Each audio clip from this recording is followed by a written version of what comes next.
स्वागत है आपका सेल्फ स्टडी क्लासेस पे सुमित जैन यूट्यूब चैनल में। तो साथियों स्टार्ट हो चुका है आज का ये सेशन। सभी लोग अभी तक अगर आपने दोस्तों सेल्फ स्टडी क्लासेस का कोचिंग ऐप डाउनलोड नहीं किया है तो प्ले स्टोर में जाइए, सर्च करिए सेल्फ स्टडी क्लासेस। ये दोस्तों आप चित्र में देख रहे हैं, इस प्रकार से मोनो बना है और आप self study classes app search करेंगे तो इस ऐप को आप डाउनलोड कर लेना दोस्तों, ठीक है। यहाँ पर आपके लिए दोस्तों अच्छी प्रतियोगिता की एक शुरुआत की गई है जिसमें आपके लिए दोस्तों सप्ताह में 2 दिन 2020 टेस्ट सीरीज होती है दोस्तों, बिल्कुल फ्री है सभी के लिए, है ना, बिल्कुल फ्री 2020 टेस्ट सीरीज। आज ही सेल्फ स्टडी क्लासेस ऐप को डाउनलोड कर लें और इस 2020 टेस्ट सीरीज को आप लगा सकते हैं सप्ताह में 2 दिन, रविवार और गुरुवार, ठीक है। चलिए स्टार्ट करते हैं। तो जिन भी साथियों को एडमिशन लेना है कोर्स में वो एडमिशन भी ले सकते हैं दोस्तों और अपना अध्ययन क्रमबद्ध और बहुत अच्छे से ट्रिक से याद कर सकते हैं, ठीक है। अब यहां पर बताना है आपको कि इनमें से कौन सा आचार अलंकार संप्रदाय में सम्मिलित नहीं है। अलंकार संप्रदाय आपने बहुत अच्छे से पढ़ा है। अलंकार संप्रदाय के प्रवर्तक आचार्य भामह माने जाते हैं, है ना, सभी को पता है। अब दोस्तों कौन सा आचार है जो अलंकार संप्रदाय में सम्मिलित नहीं है बताना। विश्वनाथ हैं, दंडी हैं, भामह है या फिर उद्भट हैं। इन 4 में से आपको एक को चयन करना है। कौन सा आचार नहीं है पूछा है, तो सभी लोग बताएंगे। एक बार वीडियो को लाइक कर दें जल्दी से और अपने मित्रों को एक बार शेयर भी कर देना है दोस्तों, ठीक है। सभी लोग इनमें से कौन सा आचार अलंकार संप्रदाय में सम्मिलित नहीं है, कौन सा नहीं है बताइए। और आपने बिल्कुल सही आंसर चयन किया है कि सर विश्वनाथ जो है, विश्वनाथ ये रसवादी आचार माने जाते हैं दोस्तों। कौन से आचार माने जाते हैं? रसवादी। तो याद रख लेना कि अलंकार संप्रदाय से संबंधित हैं भामह है, दंडी संबंधित है, उद्भट भी संबंधित है। कौन नहीं है? विश्वनाथ नहीं है।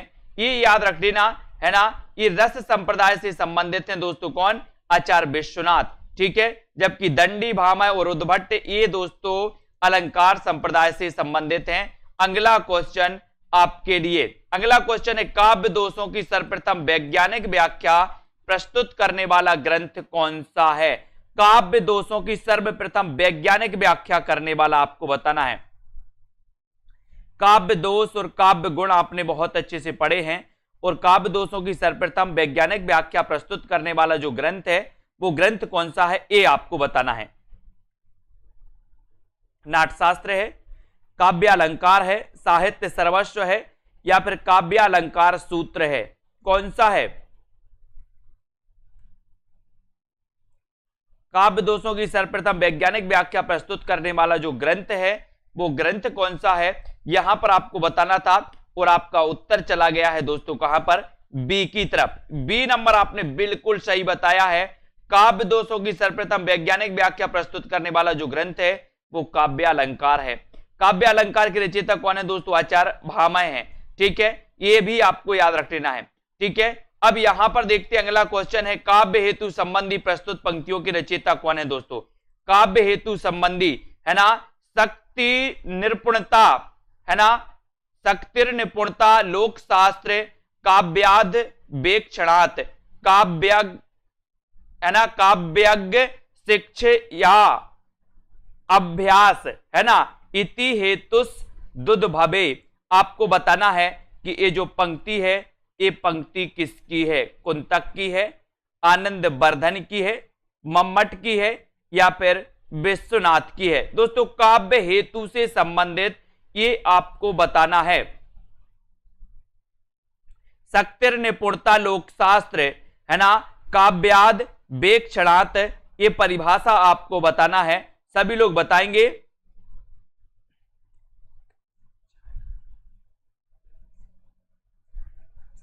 और आपका बिल्कुल सही आंसर हो जाएगा दोस्तों। क्या हो जाएगा आंसर? मम्मट। क्या हो जाएगा? मम्मट। मम्मट आपका बिल्कुल सही है। ये काव्य हेतु संबंधी ये जो पंक्तियां हैं ये पंक्तियां हैं किसकी? मम्मट की। सी नंबर, है ना। इनको आपको याद रख लेना है दोस्तों। शक्तिर निपुणता, लोकशास्त्र, काव्यद्य वेक्षणात्, काव्यज्ञ शिक्षाभ्यास, इति हेतुस दुद्भवे, है ना। ये पंक्ति मानी जाती है मम्मट की। मम्मट का जन्म कश्मीर में हुआ था दोस्तों। इनके पिता का नाम था कैयट, है ना। और 11वीं सदी का उत्तरार्ध स्वीकार किया जाता है इनका समय, ये भी अपन को याद रख लेना है। और अगला क्वेश्चन है, मम्मट ने काव्य प्रकाश नामक ग्रंथ लिखा था दोस्तों, है ना। ध्वनि विरोधी ग्रंथ की रचना की, जिसमें कुल 10 उल्लास या फिर अध्याय माने जाते हैं। तो ध्वनि विरोधी आचार माने जाते हैं दोस्तों कौन, मम्मट। इनका ग्रंथ कौन सा है, इनका ग्रंथ है दोस्तों कौन सा, काव्य प्रकाश। काव्य प्रकाश, ये आपको याद रख लेना है। अधोलिखित आचार्यों का उनके काल क्रमानुसार आरोही क्रम बताइए। आरोही क्रम आपको बताना है दोस्तों,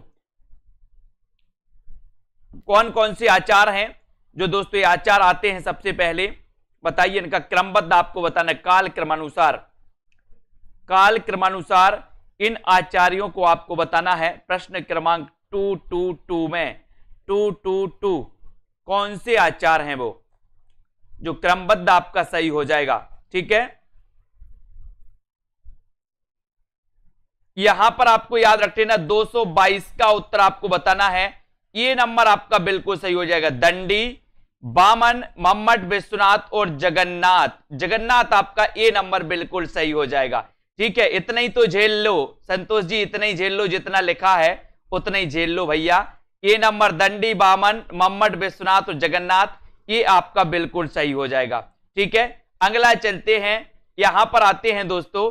ये देखो, अधोलिखित आचार्यों में दंडी कौन सी है दोस्तों, 7वीं सदी के उत्तरार्ध के हैं। बामन 8वीं 9वीं सदी के बीच के हैं। मम्मट 11वीं सदी के उत्तरार्ध के हैं। विश्वनाथ 14वीं सदी के हैं और जगन्नाथ 17वीं सदी का मध्य भाग है। इनको आपको याद रखना है। यहां पर आपको बताना है निम्न में से कौन सा संचारी भाव नहीं है, बताइए। 223 का आंसर बताइए। यहां पर संचारी भाव आपको चयन करना है। यहां तो आप लोगों को बताना है ना, यहां मुझे नहीं बताना है, आप लोगों को बताना, ये टेस्ट चल रहा है। बताइए जल्दी से, कौन संचारी भाव नहीं है। प्रश्न क्रमांक 223 का आंसर स्वरभंग, अबहितता, उन्माद या फिर व्याधि। 223 का आंसर सभी लोग चयन करेंगे। कौन संचारी भाव नहीं है। संचारी भाव आपने पढ़े हैं दोस्तों, और बहुत सारे संचारी भाव, लगभग 33 संचारी भाव आपने पढ़े होंगे, और 34वां छल नामक संचारी भाव भी आपने पढ़ा होगा। और संचारी भाव नहीं है यहां पर आपको बताना है। और उत्तर चला जाता है, कहां की तरफ चला जाता है, बोले सर उत्तर चला जाता है दोस्तों स्वरभंग। ये स्वरभंग, ये स्वरभंग क्या नहीं है, ये संचारी भाव नहीं है, ये उन्माद है ना, अबहितता है, व्याधि है, ये संचारी भाव होते हैं, है ना। इनको आपको याद रखना दोस्तों, ठीक है। स्वरभंग क्या है, ये सात्विक अनुभाव होता है। जल्दी से एक क्वेश्चन बताओ, सात्विक अनुभाव कितने प्रकार के होते हैं, सात्विक अनुभाव की संख्या कितनी होती है, सात्विक अनुभावों की संख्या कितनी होती है। सात्विक अनुभाव आपको याद होनी चाहिए, स्तंभ, स्वेद, रोमांच, स्वरभंग, है ना, कंप, कंप, वैवर्ण, अश्रु, प्रलय, प्रलय, जबकि अबहितता, उन्माद और व्याधि ये संचारी भाव हैं और इनकी संख्या मानी जाती है 33, ठीक है। सात्विक अनुभावों की संख्या दोस्तों कितनी मानी जाती है, 8 मानी जाती है। 10 रूपक किस प्रकार का ग्रंथ है, 10 रूपक किस प्रकार का ग्रंथ है आपको बताना है। भाषा विज्ञान संबंधी है, इतिहास संबंधी है, काव्य संबंधी है या फिर नाट्य संबंधी है। 224 का आंसर आपको बताना है। सात्विक अनुभाव 8 प्रकार के होते हैं, अनुभाव 4 प्रकार के होते हैं, मूल रूप से अनुभाव 2 प्रकार के होते हैं। भरत मुनि ने दोस्तों, है ना, भरत मुनि ने जो अनुभाव माने हैं वो कितने माने हैं, 3 प्रकार के माने हैं। 10 रूपक किस प्रकार का ग्रंथ है ये आपको बताना है। 224 का आंसर भाषा विज्ञान संबंधी है, इतिहास संबंधी है, नाट्य संबंधी है या फिर काव्य संबंधी है। 224 का आंसर आपको बताना है, उत्तर क्या हो जाएगा। 10 रूपक किस प्रकार का ग्रंथ है, 10 रूपक, उत्तर बताइए अगर बनता है तो, है ना। अखाड़े में आइए, अखाड़े में आपके बताने की बारी है, हम तो बताएंगे ही जो बता रहे हैं, आप तो बताइए पहले उत्तर। 10 रूपक किस प्रकार का ग्रंथ है, और 10 रूपक जो है ये नाट्य संबंधी ग्रंथ है। नाट्य संबंधी कैसा ग्रंथ है, नाट्य संबंधी ग्रंथ है। ये आपका जो सी नंबर है नाट्य संबंधी, ये बिल्कुल सही हो जाएगा। 10 रूपक नाट्य संबंधी ग्रंथ की रचना की है ना दोस्तों, इनको आपको याद रख लेना। धनंजय और ध्वनि वृद्धि आचार्य थे धनंजय, इनको भी अपन याद रखेंगे। ठीक है, 10 रूपक नामक ग्रंथ की रचना, 10 रूपक में 4 प्रकाश हैं तथा लगभग 300 कारिकाएं हैं, इनको भी आपको याद रखना है। अगला क्वेश्चन देखो, दंडी का आपको बताना, दंडीकृत ग्रंथ कौन सा है? दंडी का ग्रंथ कौन सा है ये आप बताइए, दंडी का ग्रंथ कौन सा माना जाता है? 225 का आंसर आपको बताना है। काव्यालंकार, साहित्य दर्पण, काव्यादर्श या फिर दोस्तों काव्य प्रकाश, बताइए। प्रश्न क्रमांक 225 का उत्तर बताना है। दंडीकृत ग्रंथ कौन सा है? दंडी का ग्रंथ आपको बताना है, सभी लोग बताएं।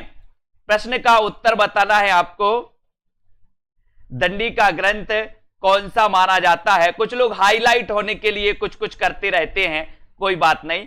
दंडीकृत ग्रंथ कौन सा है ये आपको बताना है, और उत्तर चला जाएगा आपका काव्यादर्श।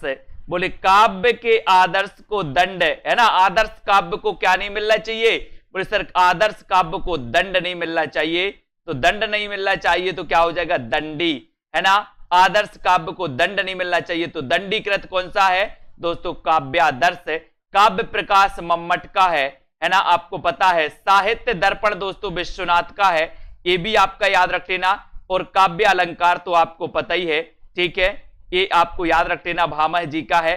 अब यहां पर आइए, यहां पर देखिए काव्य अलंकार भामह का है, ये देखो साहित्य दर्पण विश्वनाथ का है ना। दर्पण बोलते ना, बोले सर दर्पण में एक बार साहित्य समाज का दर्पण है, कैसा दर्पण है ना। काव्यादर्श दंडी आपको पता है, काव्य प्रकाश मम्मट आपको पता है, इनको याद रख लेना। काव्य दोष कौन सा नहीं है? काव्य दोष आपने पढ़े हैं, 10 दोष भरत मुनि ने, और 10 दोष माने हैं किसने? 10 दोष माने हैं दोस्तों, 10 दोष भरत मुनि ने और 10 गुण माने हैं, ठीक है। अब आपको बताना है कि कौन सा निम्न में से काव्य दोष कौन सा नहीं है? काव्य दोष नहीं है ये बताना है आपको। हाँ, आज तो कुछ खाकर आए हैं। 226 का आंसर सभी लोग चयन करेंगे। काव्य दोष कौन सा नहीं है? श्रुति कटुत्व दोष, व्युत संस्कृति, क्लिष्टत्व या फिर घनत्व, कौन सा काव्य दोष नहीं आता दोस्तों? काव्य दोष, और काव्य दोषों की संख्या में कौन सा नहीं गिरे? श्रुति कटित्व होता है, व्युत संस्कृति दोष होता है, क्लिष्टत्व दोष भी होता है, लेकिन जो नहीं होता वो कौन सा नहीं होता? वो नहीं होता घनत्व दोष। आपने काव्य दोष पढ़े होंगे, काव्य गुण भी पढ़े होंगे, है ना, घनत्व दोष नहीं होता दोस्तों, ठीक है। इनको आपको याद रखना है, और दोष भी हमेशा आपसे पूछे जाते हैं, इन दोषों को अपन को याद रखना, ठीक है। अगले क्वेश्चन की ओर बढ़ते हैं। अगला क्वेश्चन यहां पर बताना है, आचार्यों को उनके ग्रंथों के साथ सुमेलित करना है। ये आचार्य दिए हैं, उनके ग्रंथों को आपको सुमेलित करना है। कौन सी आचार्य का कौन सा ग्रंथ है? सरस्वती कंठाभरण ये किसका ग्रंथ है? ध्वन्यालोक लोचन ये किसका ग्रंथ है? काव्य प्रकाश ग्रंथ किसका है? काव्य मीमांसा ग्रंथ कौन सा है? व्यक्ति विवेक कौन सा है? सभी लोग बताएंगे। इन ग्रंथों को आपको चयन करना है कि सरस्वती कंठाभरण ये किसका ग्रंथ है, सभी लोग बताएं। ये सभी लोग बताएंगे दोस्तों, ध्वन्यालोक लोचन, काव्य प्रकाश, काव्य मीमांसा या फिर व्यक्ति विवेक, इनको आपको बताना है, ठीक है। सभी लोग बताएंगे, है ना। सरस्वती कंठाभरण ये किसका ग्रंथ है?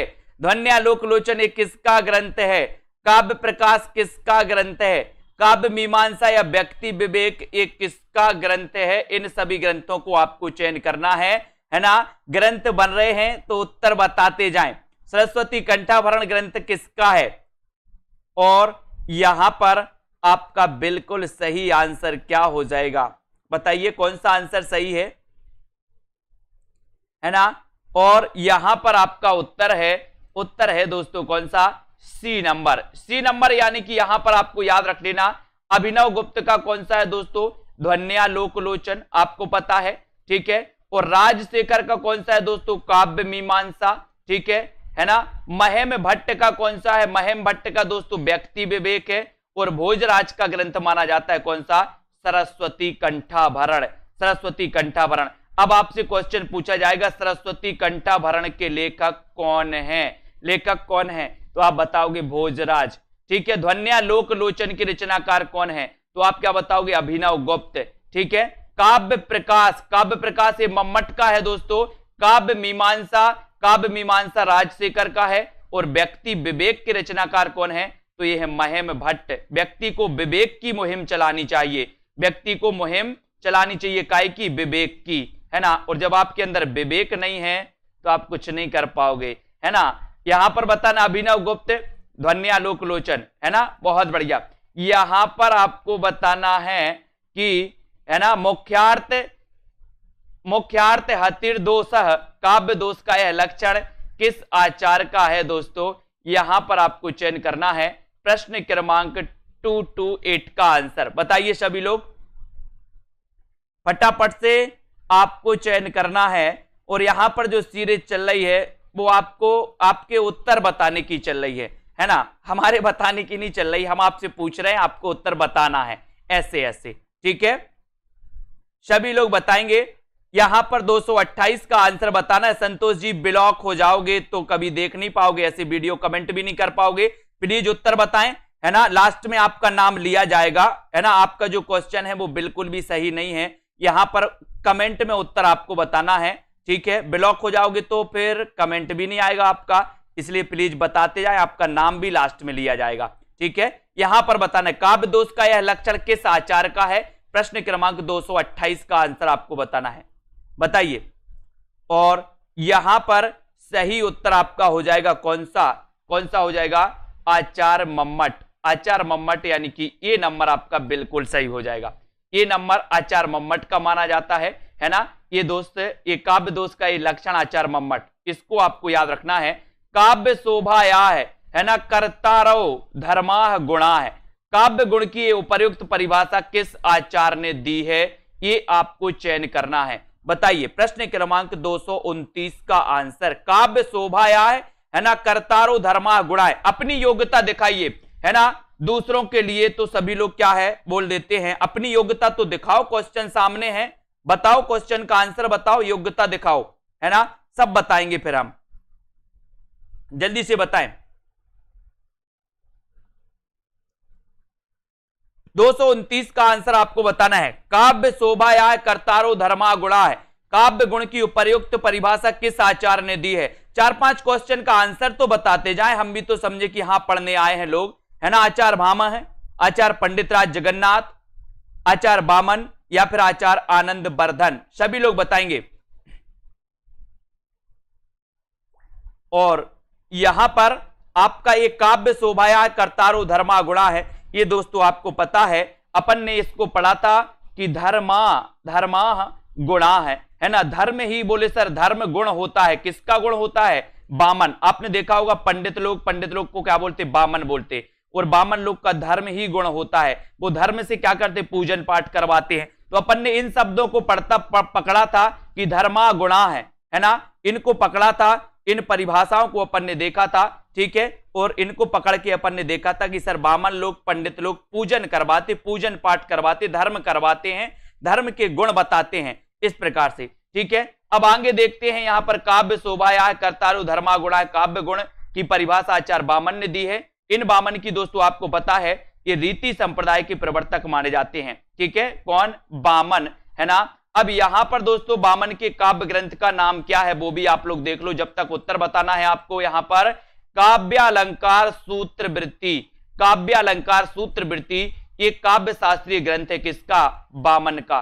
ठीक है, कौन सी ओज गुण से संपन्न रचना की परिभाषा भरत मुनि ने दी है? भरत मुनि ने दी है, कौन सी दी है? 230 का आंसर आपको बताना है, सभी लोग बताएंगे।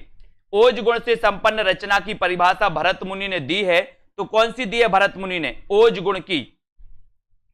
प्रश्न क्रमांक 230 है, अच्छा क्वेश्चन है, सभी लोग बताएंगे। 230 में उत्तर, कौन सी ओज गुण से संपन्न रचना की परिभाषा भरत मुनि ने दी है? और भरत मुनि ने जो दी है दोस्तों वो परिभाषा कौन सी है, ये आपको यहां पर चयन करना है। जल्दी से सभी लोग बताएंगे फटाफट से, विकल्प थोड़ी से बड़े हैं, अच्छे से पढ़ो आराम से।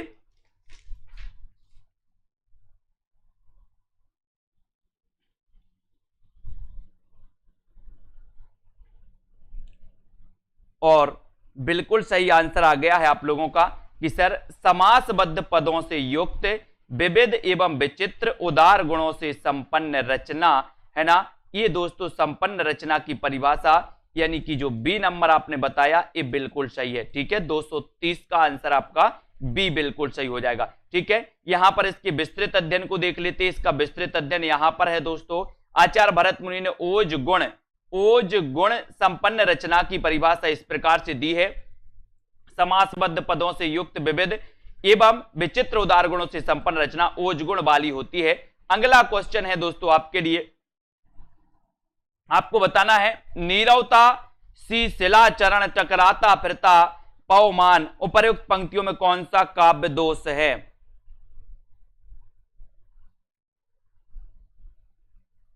काव्य दोष आपको बताना है। नीरवता सी शिला चरण टकराता फिरता पवमान, है ना, उपर्युक्त पंक्तियों में कौन सा काव्य दोष है। काव्य दोष अपन ने कई बार पढ़े हैं और काव्य दोष की जब बात आती है तो ये अप्रयुक्त काव्य दोष है दोस्तों, है ना। इस अप्रयुक्त काव्य दोष को अपन पढ़ते हैं। अप्रयुक्त यानी कि दोस्तों अवहित या फिर अप्रचलित इसे कहा जाता है। जहां काव्य में अप्रचलित शब्दों का प्रयोग होता है वहां अप्रयुक्त दोष होता है ना। पंक्तियों में पवन के लिए पवमान जो कि क्या है, अप्रचलित है। तो दोस्तों यहां पर अप्रयुक्त या फिर अप्रचलित, है ना, पवन के लिए पवमान शब्द का प्रयोग किया गया जो कि अप्रचलित है, अप्रयुक्त है ना। अगला क्वेश्चन आपको बताना है दोस्तों यहां पर कालक्रम की दृष्टि से, है ना, आचार्यों का सही अनुक्रम क्या है। कालक्रम की दृष्टि से आचार्यों का सही अनुक्रम बताएंगे, सभी लोग बताएंगे। वामन, विश्वनाथ, कुंतक या मम्मट, सबसे पहले कौन आएंगे कालक्रम की दृष्टि से। 232 में कालक्रम की दृष्टि से निम्नलिखित आचार्यों का सही अनुक्रम क्या है। और सही अनुक्रम की बात आई है तो सही अनुक्रम आपका कौन सा हो जाता है, कौन सा हो जाता है। आपका सही उत्तर चला जाता है एक तो वामन, दूसरे कुंतक, मम्मट और विश्वनाथ, यानी कि आपका जो एक नंबर है, एक नंबर वो बिल्कुल सही है साथियों। ठीक है, वामन, कुंतक, मम्मट और विश्वनाथ, है ना, ये आचार्यों का सही अनुक्रम है। इन आचार्यों को जरा देख लो। यहां पर वामन 8वीं सदी के हैं, वामन 8वीं, कुंतक 10वीं, है ना, मम्मट 11वीं और विश्वनाथ 14वीं। इनकी सदी भी हम आपको याद करवा देंगे, है ना, इनको याद रख लेना। बोले वामन 8वीं, है ना, और कुंतक 10वीं, मम्मट 11वीं और विश्वनाथ 14वीं, है ना, इसको याद रखने। बोले सर विश्व के लोग 14वीं तक पढ़ते हैं, मेरी मम्मा 11वीं तक पढ़ी है। मम्मा कितने तक पढ़ी, 11वीं तक, है ना। बोले कुंतक, बोले कांतक 10वीं, है ना, कुंतक याद रख लेना है, कुंतक 10वीं शताब्दी के हैं, है ना, सती के हैं। और वामन 8वीं, बोले सर वामन 8वीं तक पढ़े हैं, 8वीं तक तो 8वीं सदी। कुंतक 10वीं, है ना, कांतक, बोले सर कान तक पकड़ते थे मां साहब 10वीं में, क्या पकड़ते थे, कान तक पकड़ते थे कि नहीं, कान पकड़ते थे 10वीं जब आप पढ़ते थे, जब मां साहब कान तक पकड़ लेते थे, कान, है ना, तो 10वीं में कान तक। ठीक है, 10वीं में कान तक, 11वीं में मम्मट और विश्व के लोग बोले सर 14वीं तक पढ़े हैं, है ना। वामन 8वीं सदी, इसको ऐसे याद करेंगे। अब यहां पर दोस्तों संबंधित आचार्यों के साथ सुमेलित करना है आपको। उत्तर संरचनावाद, यथार्थवाद, स्वच्छंदतावाद और उत्तर आधुनिकतावाद, इनके आपको सीधा सीधा यहां पर चयन करना है। सीधा सीधा इसको अपन पढ़ते हैं, यहां पर आ जाओ। इनको उत्तर संरचनावाद के प्रवर्तक कौन है, इनको याद रख लेना, है ना। उत्तर संरचनावाद के लुई अल्थ्यूसर माने जाते हैं दोस्तों। ठीक है, ये हो गए आपके। यथार्थवाद में जॉर्ज लुकाच माने जाते हैं, जॉर्ज लुकाच। स्वच्छंदतावाद के रॉबर्ट बर्न्स माने जाते हैं, है ना। और उत्तर आधुनिकतावाद के फ्रेडरिक जेम्सन। ये दोस्तों पाश्चात्य काव्य शास्त्र से संबंधित हैं, हिंदी के नहीं है, है ना, इनको याद रख लेना। ये हिंदी के आचार्य नहीं है, ये पाश्चात्य काव्य शास्त्र संबंधी, नहीं तो आप श्रीधर पाठक लगा के आ जाओ। ठीक है, यहां पर याद रख लेना उत्तर संरचनावाद, है ना, और स्वच्छंदतावाद, यथार्थवाद, इनके बारे में बताया गया अलग अलग प्रकार से। ठीक है, वाक्यम रसात्मकम काव्यम, ये कथन किस आचार्य का है, किस आचार्य का है दोस्तों, वाक्यम रसात्मकम काव्यम। वाक्यम रसात्मकम काव्यम कथन किस आचार्य का है? आचार्य विश्वनाथ का, आचार्य भामा है, आचार्य दोस्तों कुंतक या फिर मम्मट का। वाक्यम रसात्मकम काव्यम, अच्छा क्वेश्चन है, कई बार पूछा भी गया है ना। और वाक्यम रसात्मकम काव्यम ये परिभाषा आपको बतानी है, सभी लोग बताएंगे। और बढ़िया प्रश्न है दोस्तों, और उत्तर चला जाता है, क्या चला जाता है? वाक्यम रसात्मकम काव्यम, आचार्य विश्वनाथ। आचार्य विश्वनाथ आपका बिल्कुल सही आंसर है, ठीक है। आचार्य विश्वनाथ की ये परिभाषा है दोस्तों, यहां पर आते वाक्यम रसात्मकम काव्यम, ठीक है। शब्दार्थौ सहतौ काव्यम ये भामह ने दी। तद दोषौ शब्दार्थौ सगुणालंकृति पुनः क्वापि ये मम्मट की है। वक्रोक्ति काव्यस्य जीविताम तो ये कुंतक की है। लगभग इन परिभाषाओं को तो आपको याद हो गई है दोस्तों, सभी लोगों को। शब्दार्थौ सहतौ काव्यम है ना, भामह की परिभाषा आपको याद हो गई है। तद दोषौ शब्दार्थौ पुनः क्वापि है ना, पुनः क्वापि पुनः है ना। तद दोषौ अपन ने पढ़ा था, यहां पर तद दोषौ, यहां पर दोषौ को पकड़ा था और यहां पर पुनः पकड़ा था। आपके अंदर लाख दोष हो, आपके अंदर लाख दोष हो है ना। और दोस्तों अगर आपको पुनः कोई ग्रहण करेगा, आपको पुनः कोई समझाएगा, पुनः आपके पास, आपको अपने पास कोई बुलाएगा, तो वो दुनिया का कोई इंसान ऐसा नहीं है, वो इंसान आपकी माँ है, आपकी मम्मा है। चाहे आप में लाख दोष हो फिर भी आपको पुनः अपने पास बुलाएगी, पुनः बुलाएगी। तो यहां पर तद दोषौ और पुनः शब्द को आपने पकड़ा, यहां पर दोष को पकड़ा, उत्तर चला गया मम्मट। बोले मम्मा ही ऐसी है, चाहे आप में लाख दोष हो लेकिन वो अपने पास बुलाएगी है ना, कभी आपका त्याग नहीं करेगी है ना। काव्य हेतु कितने प्रकार के हैं दोस्तों? काव्य हेतु कितने प्रकार के होते हैं ये आपको बताना है दोस्तों। 5 प्रकार के, 8, 3 या फिर 8, 2 प्रकार के। बताइए कितने प्रकार के काव्य हेतु कितने प्रकार के होते हैं? कितने प्रकार के हैं काव्य हेतु? सभी लोग वीडियो को लाइक जरूर करेंगे। जिन भी साथियों को दोस्तों कोर्स में एडमिशन लेना है वो सेल्फ स्टडी क्लासेस को आज ही डाउनलोड कर लें। काव्य हेतु कितने प्रकार के होते हैं ये आपसे पूछा है और आपने उत्तर बता दिया है। कितने प्रकार के होते हैं काव्य हेतु? आपने पढ़े हैं प्रतिभा, व्युत्पत्ति और अभ्यास। प्रतिभा, व्युत्पत्ति और अभ्यास ये काव्य हेतु तो है ही। प्रतिभा, व्युत्पत्ति और अभ्यास है ना। अलग अलग आचार्यों ने अलग अलग नाम दिया, प्रतिभा को कुछ और नाम से संबोधित किया है ना, व्युत्पत्ति को कुछ और मानते हैं। लेकिन जो दोस्तों काव्य हेतु है वो 3 प्रकार के होते हैं। कौन कौन से होते हैं? प्रतिभा, व्युत्पत्ति और अभ्यास, ये 3 प्रकार के काव्य हेतु होते हैं। इनको याद रख लेना है। रीतिरात्मा काव्यस्य किसका कथन है? अब दोस्तों इतना आपको, इतनी चीजें तो आपको आने लगी हैं। रीतिरात्मा काव्यस्य वामन, भट्टनायक, शंकोक या फिर दंडी। रीतिरात्मा काव्यस्य ये कथन किसका है? 237 का आंसर आपको बताना है। 237 में आपका सही उत्तर क्या हो जाएगा?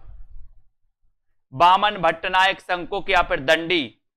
रीतिरात्मा काव्यस्य तो आपको पता है, बोले सर रीति संप्रदाय के प्रवर्तक वामन है, तो रीतिरात्मा काव्यस्य कौन कहेगा है ना? ये कहेंगे कौन? वामन कहेंगे। अर्थात रीति को काव्य की आत्मा मानने वाले कौन है दोस्तों? कौन है? वामन। रीति को काव्य की आत्मा माना वामन ने। रीतिरात्मा काव्यस्य कथन वामन जी का है।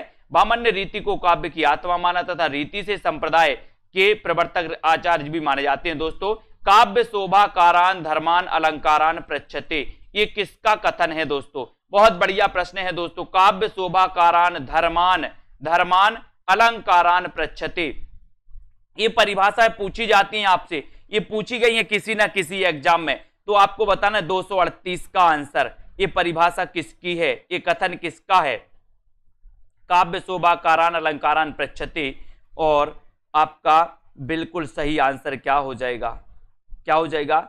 बोले सर अगर उत्तर लगाना ही है तो लगा दो दंडी। ये दंडी की है दोस्तों। काव्य शोभाकारान धर्मान अलंकारान पृच्छते, दंडी जी की मानी जाती है। इनको आपको याद रख लेना है ना। बोले सर धर्म में दंड नहीं दिया जाता, धर्म में धर्मान है ना, धर्मान, ठीक है, इसको आपको याद रख लेना है। अगला क्वेश्चन आते हैं दोस्तों।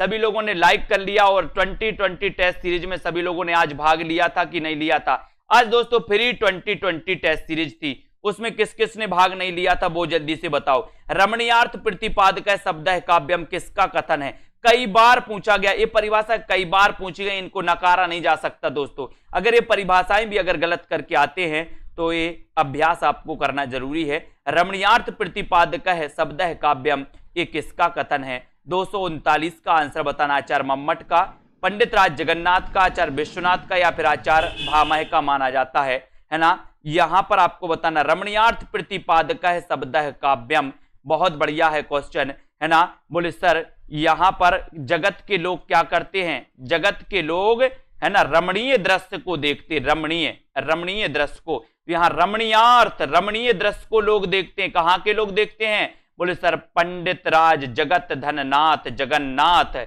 जगत के लोग रमणीय दृश्यों को देखते हैं। तो यहां पर रमणीय आया तो रमणीय से आपका जगन्नाथ हो गए। जगत के देखते हैं तो जगत यानी कि बी नंबर, है ना। यहां पर देख लो दोस्तों, है ना, सद्य पर निर्वर्त्य कांता समित तयोपदेश युजे, कथन किसका है दोस्तों?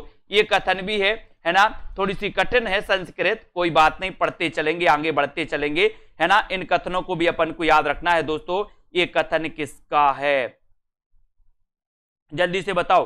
प्रश्न क्रमांक 240 का आंसर। सभी लोगों को 2020 टेस्ट सीरीज जरूर लगाना है, सभी लोग लगाएं, ऐप पर उपलब्ध है। ममता जी है ऐप पर जाके देखो, है ना। सभी लोग फ्री है 2020 टेस्ट सीरीज, सभी लोग लगाएं उसको, सभी लोग लगा सकते हैं दोस्तों। 2 दिन होती है 2020 टेस्ट सीरीज, रविवार और गुरुवार, ठीक है। और यहां पर ये दोस्तों परिभाषा जो है, ये परिभाषा जो दी है वो किसने दी है? मम्मट जी ने दी है, मम्मट जी ने दी है। इनको आपको याद रखेंगे, ठीक है, मम्मट जी। और आपको बताना है उत्पत्तिवाद किस आचार का सिद्धांत है? आसान क्वेश्चन पूछा गया, उत्पत्तिवाद किस आचार का सिद्धांत माना जाता है? उत्पत्तिवाद किस है? सभी लोग दें, सभी लोग टेस्ट जरूर दें। 2020 टेस्ट सीरीज हर संडे आपका होता है और हर गुरुवार होता है, यानी कि सप्ताह में 2 दिन होता है ना, बिल्कुल फ्री है।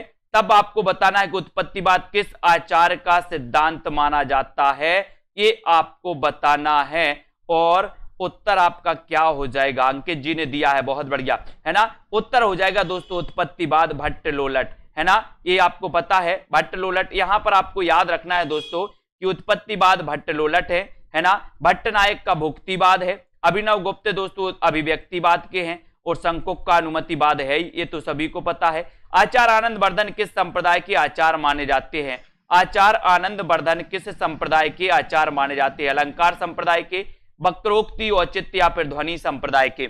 आचार्य आनंद वर्धन किस संप्रदाय के आचार्य माने जाते हैं? 242 का उत्तर आपको चयन करना है और बहुत बढ़िया आंसर आपका हो जाएगा। क्या हो जाएगा दोस्तों? आनंद वर्धन। बोले सर कोई अच्छी सी ध्वनि आप सुना दो, है ना, ध्वनि आप सुना दो। कौन सी अच्छी सी? वही अच्छी सी है, सहाना क्या क्या तेरे पीछे, थोड़ा तुम भी सह लेना, दुनियादारी के चक्कर में माँ को नहीं भुला देना। ये अच्छी सी ध्वनि अगर आपके कानों तक पहुंच गई तो आपको आनंद आ जाता है। आनंद, बोले सर आनंद आ गया, तो आनंद वर्धन ध्वनि संप्रदाय, है ना, इनको याद रखेंगे। अगला क्वेश्चन है काव्यादर्श का रचनाकार कौन है? कितनी बार अपन ने पढ़ा है काव्यादर्श? बोले सर काव्य आदर्श काव्य को क्या नहीं मिलना चाहिए? दंड नहीं मिलना चाहिए। आदर्श काव्य को दंड नहीं मिलना चाहिए, तो काव्यादर्श दंड नहीं मिलना चाहिए, तो इसके रचनाकार कौन होंगे बताइए?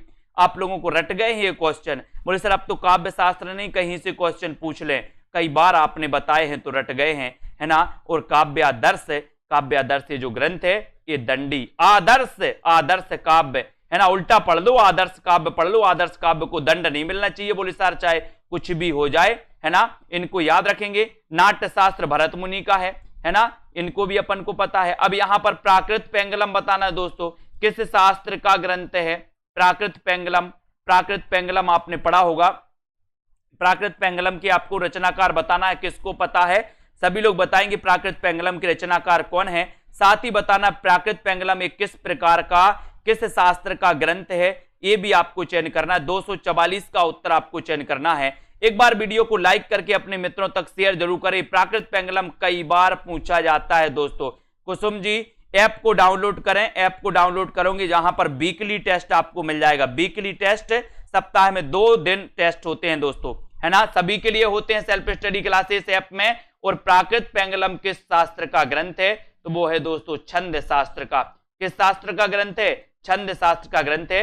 और इसके रचनाकार हैं लक्ष्मीधर। प्राकृत पेंगलम लक्ष्मीधर। प्राकृत पेंगलम ये ग्रंथ किसका है? लक्ष्मीधर का ग्रंथ है। इसको आपको बहुत अच्छे से याद करना है। ठीक है, सभी लोगों को बहुत बहुत धन्यवाद दोस्तों। इसी प्रकार से आपको अध्ययन करना है और जिन भी साथियों ने 2020 टेस्ट सीरीज में भाग नहीं लिया अभी तक, वो जरूर भाग लें, है ना। ये बिल्कुल फ्री है सभी के लिए। सप्ताह में 2 दिन रखी गई है दोस्तों। सप्ताह में 2 दिन होती है टेस्ट सीरीज। ऐप पर आपको मिलेगी, सेल्फ स्टडी क्लासेस ऐप पर। प्ले स्टोर से ऐप को आप डाउनलोड कर सकते हो, सेल्फ स्टडी क्लासेस।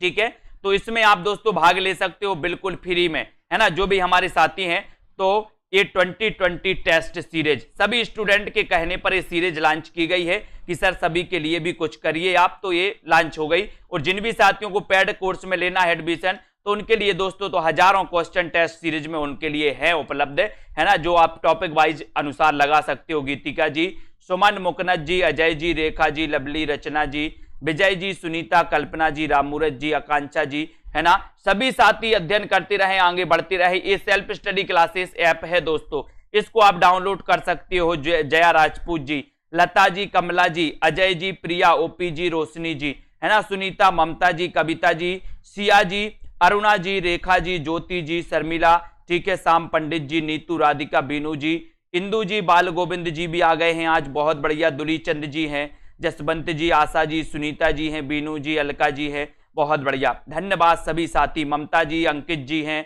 है ना, अर्शदीप जी भी है, कल्पना जी, कुबेर जी, अनुप्रावत जी भी है ना, बिल्कुल। विद्यासागर, सरोज जी हैं, ममता, उषा, नीतू, अजय जी, आदित्य जी, बहुत बढ़िया। अरुण सिंह जी, है ना, पूजा जी, आरसी मलिक जी, पंकज जी, बिल्कुल। आज सुबह का वीडियो कैसा लगा आप लोगों को? टिर्की वीडियो पर्याबाची वाला, सुबह 9:30 बजे वाला देखा सभी लोगों ने कि नहीं देखा?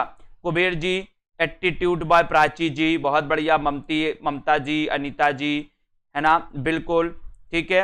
ये टेस्ट होता है ऐप पर, डाउट्स वाला क्वेश्चन नहीं होता। क्या होते हैं डाउट्स वाले क्वेश्चन? अगले वीडियो आएंगे, डाउट्स वाला 9:45 पे आएगा, ठीक है। राधिका जी, मीनाक्षी जी, पूनम जी, कुसुम पटेल जी, है ना, और अनीता देवी हैं, अजय शर्मा, प्रिया जी, हरि नारायण जी हैं, सबिता जी हैं, बिल्कुल, अनीता जी हैं, बहुत बढ़िया।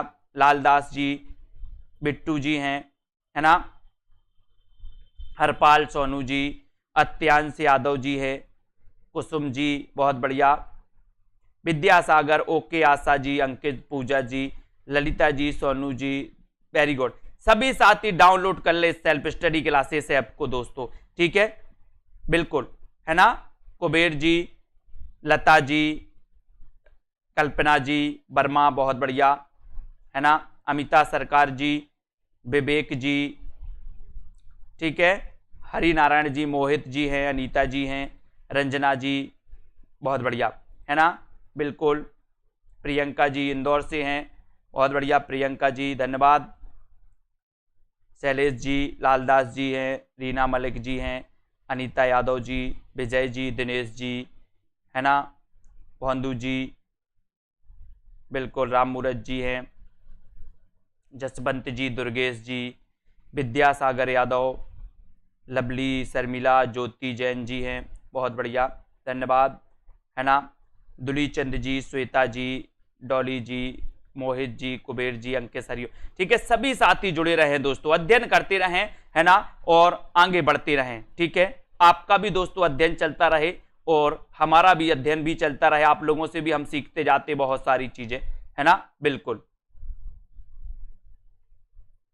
ठीक है, बहुत बढ़िया। महेश जी, नीतू घर से, हरपाल, अनीता जी, बिल्कुल, ठीक है, अनीता, लालदास जी, धर्मेंद्र जी, एमपी से हैं, ज्योति जी, बहुत बढ़िया, सुमन जी, मीनाक्षी जी, अग्नोत्री, गीतिका, महेश, ममता जी, अनीता देवी जी, सभी साथियों को बहुत बहुत धन्यवाद। अध्ययन करो, निरंतर अध्ययन करते रहो, ठीक है, डटे रहो। और जिस भी एग्जाम की, बीनू जी, बिल्कुल, है ना, शेयर करते रहें और दोस्तों अध्ययन करते रहें। अच्छी अच्छी ट्रिकें आपको लेकर के आएंगे, बहुत सारी ट्रिक मैं बता रहा हूं, जितना टाइम मिलेगा, है ना, कुछ नहीं, हिंदी साहित्य पूरा ट्रिक से पढ़ा देंगे हम, हिंदी साहित्य को, है ना, हिंदी व्याकरण को भी ट्रिक से आपको पढ़ा देंगे, है ना। सिर्फ टाइम जितना मिलता जाएगा उतनी चीजें आपको निकलती जाएंगी, है ना। आपको सिर्फ पढ़ना है, अध्ययन करना है, रेगुलर अध्ययन करना है। बीच बीच में आप गोल होगे, बीच बीच में आओगे, या कभी आ गए कभी नहीं आए, ऐसा करोगे आपको कुछ समझ में आएगा, कुछ नहीं आएगा, है ना। इस प्रकार से तो अध्ययन रेगुलर करते रहें जितना आपको टाइम मिलता है, हालांकि आप अपने टाइम के अनुसार करें। ठीक है दुर्गेश जी, श्वेता जी, बहुत बढ़िया। सभी साथी दोस्तों अध्ययन करें और वीडियो को लाइक और शेयर करते रहें, है ना। और आज के इस वीडियो के लिए बस इतना ही। कल से पैड वाली क्लासें भी यथावत चल